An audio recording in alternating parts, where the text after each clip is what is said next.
आणि हाही शब्द वापरला, ज्या वेळेला या मुलीला परिपूर्ण समाधान होऊन जाईल मी माझ्याकडून मोकळा करीन, तुम्ही आपला सेवक सांभाळा. तुम्ही आपला सेवक सांभाळा. कारण कधी कधी कोणाच्या शब्दामुळे, कोणाच्या निरीक्षणामुळे कोणाचे दुःख दूर होतात. आणि मी एवढा मोठा नाही की मी कोणाचे दुःख दूर करीन. फक्त परमेश्वराने जी बुद्धी दिली, फक्त त्या बुद्धीचा उपयोग करण्याचा प्रयत्न करतो.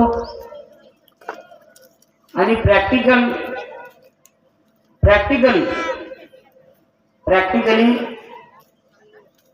कार्य करण्याचा प्रयत्न करतो. आणि त्या कार्याला यश परमेश्वरी कृपा देते. म्हणून माझ्याकडे भरपूर असे अनुभव आहेत. कॅन्सरवाले 2 एड्सवाले चांगले, औषध बंद आहे. फक्त औषध याच्यासाठी घेतात, शासनाकडून त्यांना स्कीम राहते, आणतात, घरी ठेवतात. महिना झाला तर ती औषध कड्यात टाकतात किंवा गड्डा करून गाळतात आणि पुन्हा दुसऱ्या महिन्यात जातात, ती औषध पुन्हा आणतात. स्कीम चालू राहते, औषध मातीत जाते. असे आहे. या मंचावर उभं राहून सांगतात ते लोक. संततीवाले भरपूर आहेत. पण माझं एकच राहते, तुम्ही ज्या दिवशी वचन दिलं त्या वचनावर उभे राहा. आणि जे वचन सोडून काम करतात त्याची अवगती पण मी सुद्धा पाहतो. मला ज्या शिक्षकाने शिकवलं, मी त्या शिक्षकाने म्हटलं होतं, सर तुम्ही ना मला शिकवलं, त्यावेळेला तुम्ही माझे गुरु होते. पण तुम्हाला व्यसन इतकं आहे की 70,000 रुपयाची दारू महिन्याभरात जुव्यात खर्च. 70,000. तुम्ही मार्गात येऊन राहिले, मार्गाच्या नियमाप्रमाणे मी तुमच्या गुरु, मी जे सांगून तुम्हाला ऐकावं लागेल तर मार्गात या, नाहीतर दुसरा मार्गदर्शक पाहून टाका. त्यांनी शब्द दिला नाही म्हणे मी खरा उतरीन. तुम्ही 8 दिवस वेळ दिली दारू पिण्याची. 8 दिवस इतकी दारू प्या, तुमची पत्नी सुद्धा तुम्हाला अडवणार नाही. लागतील तर पैसे तुमची पत्नी देईल. पण 8 दिवस इतकी दारू पिऊन टाका, 9व्या दिवशी जर तुम्ही माझ्याकडे आले तर त्याच्यानंतर दारूवाल्याचं घर कोणत्या वाटेला आहे हा विसरून जा. ठीक आहे म्हणून शब्द दिला. भगवंतानं अशी कृपा केली, आज मुलगी नोकरीवर, लग्न झालं, आपल्या घरी गेली, घर झाला. मुलगा PSIचा एक्झाम देऊन राहिला. त्यांचा शब्द निघाला, भाऊ जमला म्हणे, हा शेवटचा पेपर, हा जर साधला तर माझा मुलगा वर्दी घालून येईल. परमेश्वराला योग मागा, कार्य घडवा. म्हटलं काय घडवतं भगवंत ते.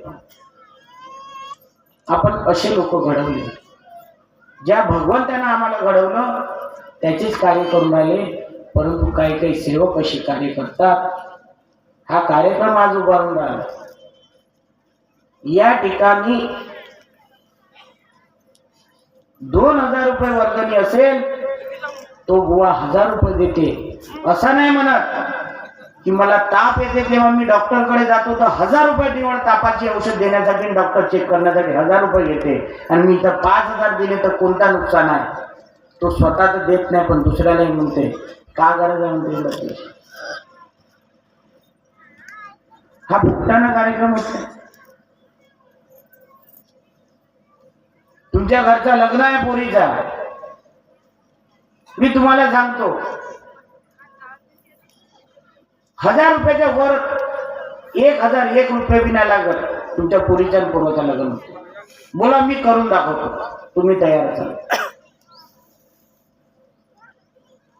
मग तुम्ही 5 लाख रुपये पोरीच्या लग्नात काऊन खर्च करता, पोराच्या लग्नात काऊन खर्च करता. त्या ठिकाणी तुम्ही दाखवता आमच्याकडे एवढा पैसा, आणि हा पैसा कोणी दिला.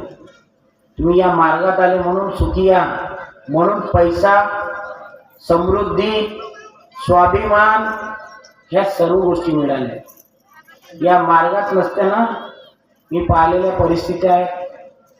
दारू पिऊन पडते आणि नाका तोंडात नालीतला पाणी जाते, अशी परिस्थिती पाहिली काही लोक. त्यावेळेला आपल्याला वाईट वाटतं. का दिलं तुम्ही बघून या मार्गाला? काही नाही दिलं.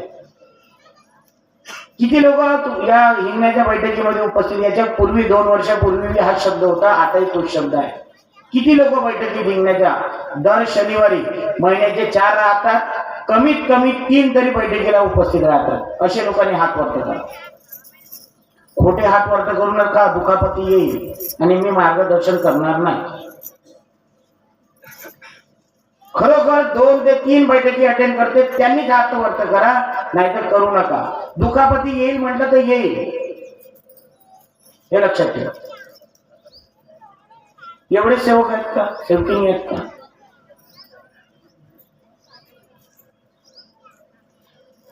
नारायण बाप्पा सत्य आहे का? सत्य बोलायचं नाही, फक्त नजर ठेवा.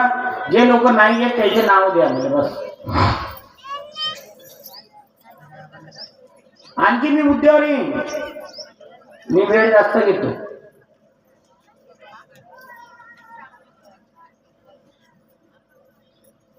खोटे बोलतो, सर्रास मी सांगतो खोटे बोलतो.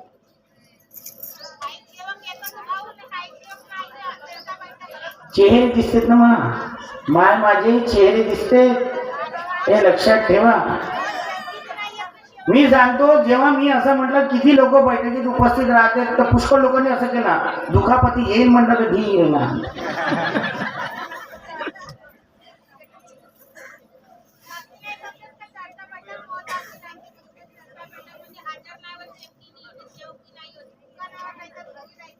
खरी गोष्ट आहे. खरंच या बाईसाठी टाळ्या वाजल्या पाहिजेत. सत्य परिस्थिती आहे, खरी आहे बाई, खोटं नाही बोलू. मी माझ्या भावाला 15 मिनिटं लेट झाला तो उभा केला होता. 15 मिनिटं लेट झाला. संचालकाला म्हणले याने उभा कर आणि याने उभाच ठेव. पहिले विचार तू 15 लेट काऊन झाला? मला म्हणते भाऊ तू समोरच्या, मी मागे मागे. 15 मिनिटं मी घडी पाहतच होतो. मी पोहोचून गेलो पण हा 15 मिनिटं माझ्या अगोदर निघाला. म्हणजे मी इकडून निघालो तू इकडून निघाला. 15 ते 20 मिनिटं लेट झाला तर मला त्या संचालकाला म्हणून उभा ठेव. माझा घर जागेल तर सेवक जागेल, घरच नाही जागेल तर सेवक का जागेल? पहिले विचार जाऊन उशीर झाला आणि विचारल्यानंतरही उभा ठेव. बाकीच्याला बसवशील तर चालू. कोण हात नाही म्हणतात का बालभाऊ? आपल्या घरची पॉलिसी लावते, घरच्या लोकांना म्हणजे झाकून नेते ना, लोकडायचं उघड पडते. हात नाही म्हणणार. खोटं गोष्ट असेल तर या ठिकाणी बसलेले तुमचा सेवक आहेत, विचारून घ्या. माझी मुलगीही जर विनंती चुकली तर मी माझ्या मुलीला उभा ठेवायला लावतो आणि दुसऱ्याची मुलगी चुकली तर मी त्याला सांगतो. मी सांगतो, मी स्वतःच्या पोरीच्या बाबतीचा विचार नाही. आणि सर्वात कमी वेळ मी माझ्या घरी देतो, फक्त सेवकाली वेळ जास्त देतो. सकाळी 25 सेवक आठवून मय्यत निपटवून घरी आलो. लबर जशी गायडोर कशी ते कवटा माणसं खाते तसा खाऊन पटापटा खाल्लं. पत्नी म्हणते इतक्या घाईना खाता म्हणते का आमचा एक घास होते तुमचे 4. तू आता बोलू नको, खाऊ दे मी पण. हा बी तर पाहावा लागेल. ते माझ्यासोबत जेवायला बसली, तिची एकच पोळी खाऊन झाली, माझ्या 2-3 पोळ्या निपटून गेल्या. कसे खाता म्हणे लबर पोटी द्यावं. अरे आरामात बसतो, तू आता बोलू नको, मला खाऊ दे पाहिजे. माझ्या तोंड चालल्या पाहिजे, इकडे पोट भरल्या पाहिजे. इकडून उठत नाही, हात दुखत उचलत बसतात. गेलो बँकेचे कामं जे करायचं ते घेऊन बघून तुम्ही मला वेळ नाही. मला सर्व करून तुमच्या इथं हे गोष्टी करायला. आज आपण बैठकीत नाही जात, तुम्ही स्वतः नाही जात, तुमचे मुलं नाही आहेत. आजही तुम्ही घरी जाऊन पहा, तुम्ही स्वयंपाक करताना तुमचा मुलगा मोबाईल घेऊन बसते. खरं आहे का कुठं? आणि तुम्ही म्हणता माझा पोरगा बिघडला. आता सर्वात जास्त घटना माझ्या कानावर येते, सर्वात जास्त घटना. भाऊ माझी मुलगी ऐकत नाही, मुलाच्या भानगडीत आहे, मुलगा मुलीच्या भानगडीत आहे, असं आहे तसं आहे. मी म्हणतो तुमच्या घरात काहून असं आहे? काहून असं? कारण तुम्ही त्या दिशेने नाही चालल्या, म्हणून तुमचा परिवार तसा त्याच दिशेने चालला. मुलांनी चूक केली असेल बैठकीत उभे करा. भाऊ माझा मुलगा ऐकत नाही, मुलगी ऐकत नाही, असे व्यवहार करते. त्या ठिकाणी बसलेले सर्व लोक तिच्याकडे लक्ष देतील, रागवतील. आपण मार्गाच्या नियमाप्रमाणे त्याच्यावर बंधन घालू. आज तुमचा परिवार साधेल तर हा सेवक परिवार साधेल, आता काही साधणार. भाऊंनी खूप सुंदर प्रश्न केले तुमच्या समोर, परंतु तुम्ही त्या प्रश्नाचं उत्तर देऊ शकले नाही. काही आत्मा कोणाजवळ आहे? एकही नाही ओपन हात मोठे. आता तुम्ही चार्जिंग वाले आहात का भाऊ? एक आता पुढच्या वेळेस येशील ना तर ते चार्जिंग वाले का ते वायर आणून ठेवा, सबलेच लावून ठेवा. अरे तुमच्याजवळ आत्मा आहे म्हणून तुम्ही इथं बसले, नाही तर आत्मा नाही राहायची ना. आज सकाळीच घटना घडली, बरोबर म्हणली. आत्मा हा परमात्मा आहे ना, आपली हे आत्मा सुरू आहे ना, म्हणून बोलू शकतो, खाऊ शकतो, पाहू शकतो, सर्व कार्य करू शकतो. तुमच्या शरीरात आत्मा नसती ना तर तुमची शरीर माती. बस आमच्यासारखं येता एखादी बाई येते, सेवकेचा डोळे असो थोडेसे पाडपण चालले, काही नाही. भावना खूप सुंदर विचारला प्रश्न, आणि त्याच्यातही तुम्ही अरे झटकेपट्टू असा हात वरत करायला पाहिजे. आणि त्यांच्या शब्दावरच्या मंचकावरच्या लोकांनी काही बोलू नाही, सांगू नये. आत्मा प्रत्येकाजवळ आहे आणि बिना आत्मेशिवाय आपण काही करू शकत नाही. हा एक आहे, कोणाची आत्मा जागृत आहे, कोणाची मेली आहे. बरोबर आहे भाऊ? कोणाची जागृत आहे आणि कोणाची मेली आहे. आता कोणाची जागृत आहे आणि कोणाची मेली आहे त्यांनी स्वतःचं निरीक्षण स्वतः करावं. माझी आत्मा जागृत याच्यासाठी आहे तर मी त्याच्याकरताच प्रयत्न करून राहिलो, सेवकांना जागवण्याचंच कार्य करून राहिलो, झगडे लावायचे काम नाही करून. म्हणून मी म्हणतो का मला बसवा आणि ज्यांच्याबद्दल चुकीचा बोललो असेल त्यांना 4,000 लोक घेऊन बसा, मी त्याचं उत्तर देईल, एकट्यात उत्तर नाही देणार. जे परमेश्वरानं आत्मा दिली, हा शरीर दिला, हा 7 योन्या कापल्याच्या नंतर हा शरीर मिळाला. आणि या पृथ्वी तलावर ज्याला माणूस म्हणून ओळखला जातो, हा प्राणी सर्वात श्रेष्ठ समजला जातो. कारण याला हा मानव बुद्धिजीवी, स्वतःवर निर्भर, कोणत्याच गोष्टीवर निर्भर नाही, स्वतः निर्भर. आणि या व्यक्तीने इथपर्यंत चंद्रावर सुद्धा आपला हक्क जतवलेला आहे. आजच्या या परिस्थितीमध्ये जगामध्ये सर्वात श्रेष्ठ जर मानलेला प्राणी म्हणा तर माणूस हा सर्वात श्रेष्ठ मानव, सर्वश्रेष्ठ. या माणसानं का तयार नाही केलं? मरत्या माणसाचे हार्ट खराब झाले तर इलेक्ट्रॉनिक हार्ट लावलेला आहे, बरोबर आहे? ऐकले असेल तुम्ही. हात तुटला असेल तर आपण नकली हातीचा हात लावून त्याचाही काम चालवतो. ज्याच्या पानाचा पडदा गेला असेल तर मशीन लावून त्याला ऐकायला लावतो, बरोबर आहे? डोळ्याला बरोबर दिसत नाही तर या चष्म्याचा उपयोग करतो. म्हणजे माणसानं कुठपर्यंत हात मारलाय, पण तरी सुद्धा माणूस जागला नाही. आणि सर्वात महत्वाचे की आपल्याजवळ एवढी मोठी परमेश्वरी कृपा राहून आपण झोपले आहोत, तर सर्वात मोठी लाजेरवाणी गोष्ट. विचार करा तुम्ही घरी जाऊन, प्रत्येक दिवस आजच्या दिवसासारखा येणार नाही आणि हे व्यक्ती रोज येणार नाही, बोलणार नाही. ते एखाद्या वेळेनं दिसतील, परंतु यांचे एक एक शब्द मूल्यवान राहतात. म्हणून मी तुम्हाला बोलताना म्हटलं की कागद न पेन असणं गरजेचं आहे. आता भाऊन बोलून मला वाटतं 1 तास झाला असेल, तो शब्द माझ्याकडे इथं लिहिला. का बरं लिहून ठेवलं? माझ्या डोक्यात 100 विचार राहतात. महत्वाचा मुद्दा सुटून गेला तर का अर्थ बोलताना काही आठवणार नाही. तुम्हाला भक्ती कोणती, शक्ती कोणती, युक्ती कोणती हा विचारलं, ते नाही सांगू शकले.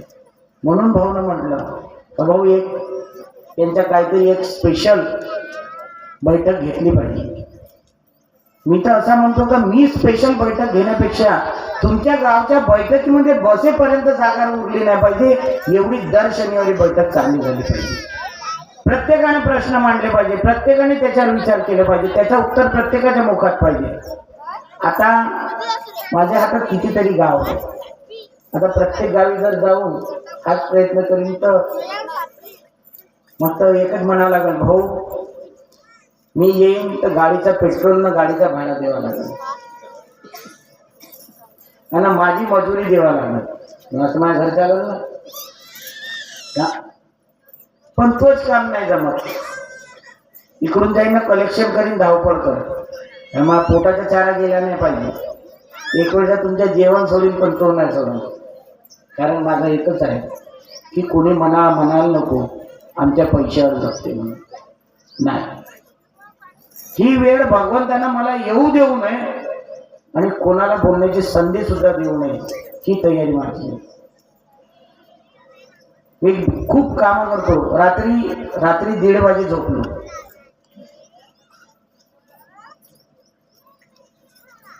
दिवसभर आपले काम, त्याच्यानंतर पुन्हा पिपरा तिथली बैठक अटेंड केली. तिकडून आलो, लग्नाला गेलो. 11:30 वाजे लग्नावरून आलो. 11:30 वाजे. त्याच्यानंतर बँकेचे लिहिणं करणं बाकी होतं, तोही केला आणि रात्री 1:30 वाजे खाटेवर निवांत होती.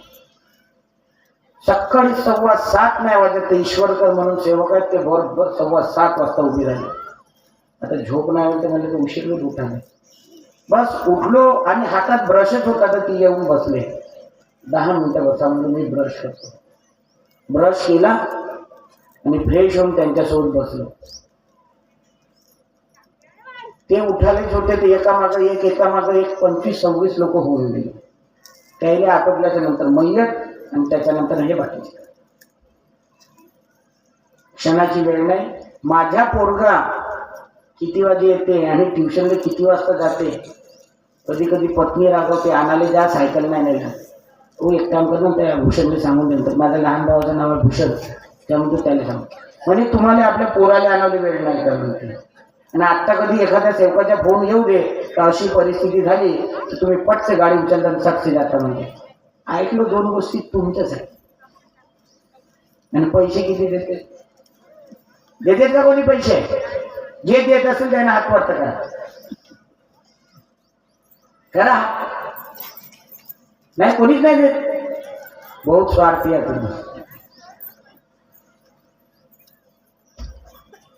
काहीच असो, खरंच माझं एक स्वप्न आहे आणि मी वारंवार त्या स्वप्नाबद्दल बोलतो. त्या स्वप्न साकार करण्यासाठी जर खरंच तुम्ही सेवक असाल, भाऊनी हा शब्द विचारला की बालूभाऊला साथ देणार किती आहे. खूप लोकांचे हात उठले, पण कोणत्या कामासाठी साथ द्यायचा आहे मी याचा खुलासा करेन. फक्त बाबांचे स्वप्न होते कोणते? कुटुंबात व सेवकात एकता कायम करणे हा एक स्वप्न होता. आणि बाबांचा पहिला स्वप्न होता की या जगाच्या पाठीवर, शब्द बरोबर ऐका, घरी गेल्याच्या नंतर पुढच्या बैठकीमध्ये ही चर्चा झाली पाहिजे. बाबांचे स्वप्न होते या जगाच्या पाठीवर प्रत्येक ठिकाणी, प्रत्येक घरी माझ्या गुरुवाची फोटो दिसली पाहिजे. हा महानतगी बाबा जुंदेजीचा स्वप्न. बरोबर आहे? हा बाबाचे स्वप्न आपल्याला खरे करणे आहे. आणि माझं स्वप्न एक आहे की कुटुंबात आणि सेवकात एकता कायम झाली पाहिजे. आणि महानतगी बाबा जुंदेजीने जे स्वप्न पाहिले आणि ज्याच्यासाठी आपला आयुष्य त्यांनी या सेवेत वाहून दिला, निष्काम सेवेत, या मानव धर्मासाठी, की त्यांना एकच वाटत होतं की माझा सेवक सुखी आणि माझा परमात्मा एकटा परिवार, माझ्या सेवकाच्या घरी बी एकटा पाहिजे, कुटुंबातही एकटा पाहिजे आणि सेवकातही एकटा पाहिजे. हा जो ज्यांचा स्वप्न होता, हा स्वप्न साकार करण्यासाठी जर तुम्ही मला साथ देऊ शकाल तर माझी एकच विनंती आहे की येणाऱ्या 11 तारखेची जी चर्चा बैठक आहे, शनिवारी ते 11 तारीख, बरोबर आहे, या चर्चा बैठकीपासून तुमच्या गावच्या बैठकीमधचा हॉल भरलेला दिसला पाहिजे आणि प्रत्येक बैठकीला तुम्ही उपस्थित पाहिजे. तेव्हा वाटेल का तुम्ही खरी साथ मला देता, नाही तर खोटे बोलता. बाबांचे स्वप्न होते, ते स्वप्न पूर्ण करण्याची गरज आहे. कारण आज प्रत्येक ठिकाणी एकच आहे, मंडळ आहेत आपले, नाव घ्यायला हरकत नाही, परंतु आयोजकांनी म्हटलं कोणाच्या नावावर टीका टिप्पणी करू नका. मी टीका टिप्पणी करत नाही, पण एक खरंच मंडळांनी असं लावलं होतं आदेश की ते त्या मंडळाचे, ते त्या मंडळाचे, ते त्या मंडळाचे, त्यांना आपल्या घरी हवनाला बोलू नका आणि तुम्ही त्यांच्याकडे जाऊ नका, हा आदेश लावला होता. परंतु भाऊ आता बदल झाला.